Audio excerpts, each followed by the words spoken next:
Olá meninos do primeiro ano do Murilo Serpa, sejam todos bem-vindos aqui a mais uma aula de História. Quem está falando aqui é o professor Flávio. E pessoal, nós vamos continuar o nosso assunto, né? Idade Média, e hoje nós vamos falar especificamente do feudalismo, né? Esse sistema de produção ou um sistema econômico, político, social, né, que influenciou toda a Idade Média, né?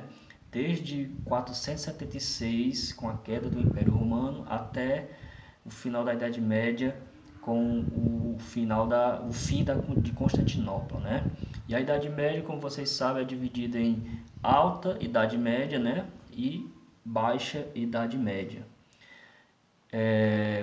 Então, pessoal, as origens, né, do feudalismo, assim como a origem da Idade Média, ela surge com a crise escravista romana, né? Com as invasões dos bárbaros, né? Os costumes, é uma junção de costumes romanos com os costumes dos bárbaros, como a gente viu na aula passada, como tem no livro didático, ok? Bom, e essa sociedade feudal era dividida em, primeiramente dizer que ela é estamental, né?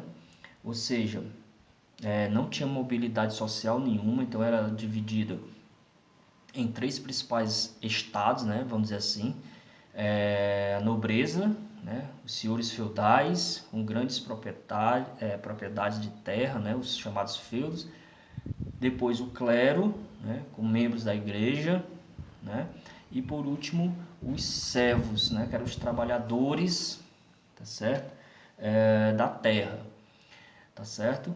Bom, e o feudalismo ele tem uma característica muito forte que são as relações civis, né?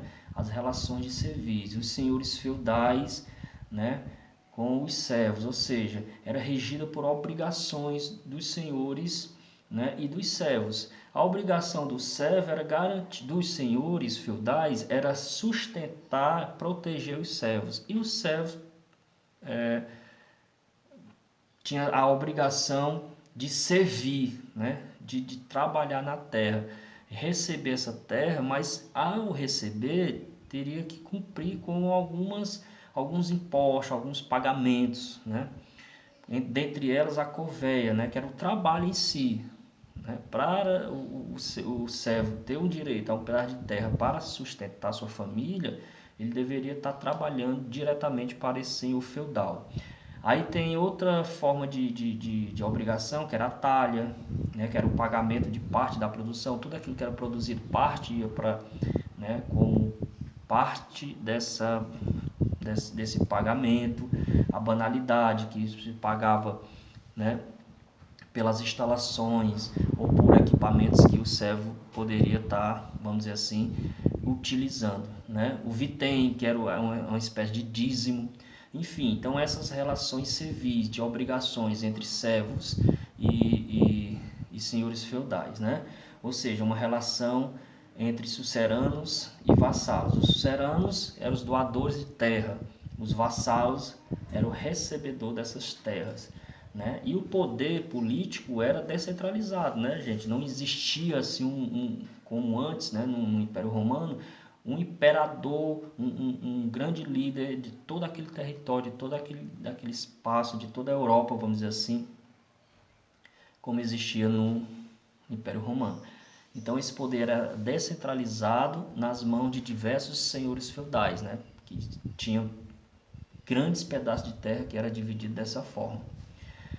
E aí nós temos a cultura, né? Todo esse período do feudalismo, né?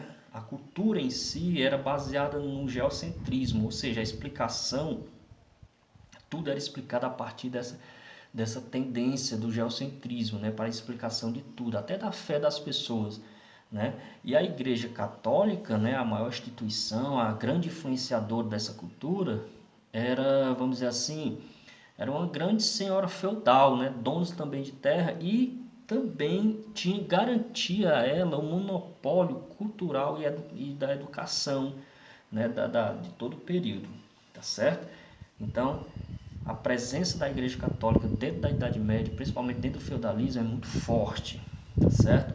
E aí o feudo, gente, era assim, era uma espécie de uma terra dividido, né, em vários pedaços, e esses pedaços tinham um nome. Por exemplo, o feudo.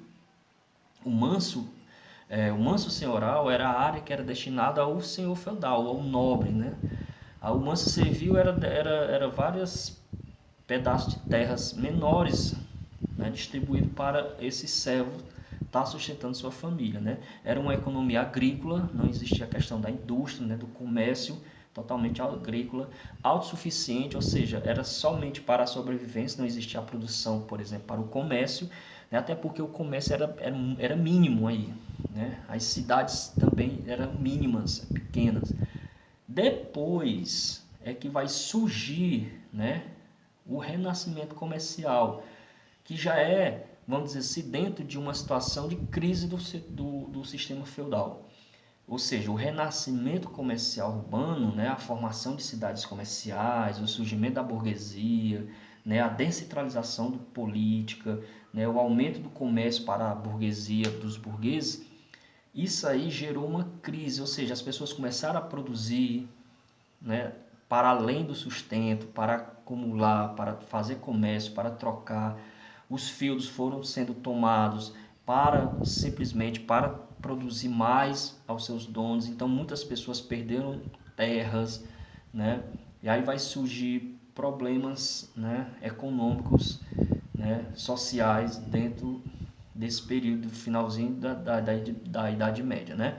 Outra questão foi as cruzadas, um capítulo muito importante do feudalismo, né, da Idade Média, foram as cruzadas, né, que a Europa, com essas expedições, né, as cruzadas o que eram? Expedições religiosas lideradas pela igreja e por, né, nobres, a Jerusalém, a fim de retomar Jerusalém, tirar das mãos dos islâmicos, não é isso?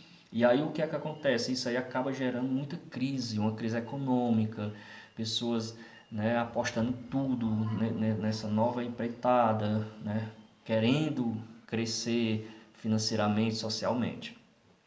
E aí acaba gerando uma crise também aí junta com a crise geral, né? Ou seja, a fome que começa a assolar a Europa, a peste negra que mata muita gente dentro da Europa, as guerras em si, ou seja, tudo isso aí fez com que esse sistema entrasse em crise e começasse a surgir uma nova formação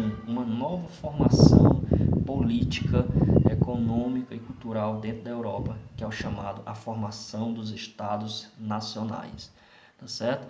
Então, pessoal, resumidamente, o feudalismo é esse sistema que rege toda a Idade Média, né? Rege toda a Idade Média. E aí, eu espero que tenha ficado entendido, que você possa estar se utilizando de outros meios para ampliar seu conhecimento, né? Possa estar utilizando o livro, a própria internet para pesquisar e ampliar mais o seu conhecimento. Então é isso, espero que tenham gostado, entendido e um abraço, fique com Deus, até mais.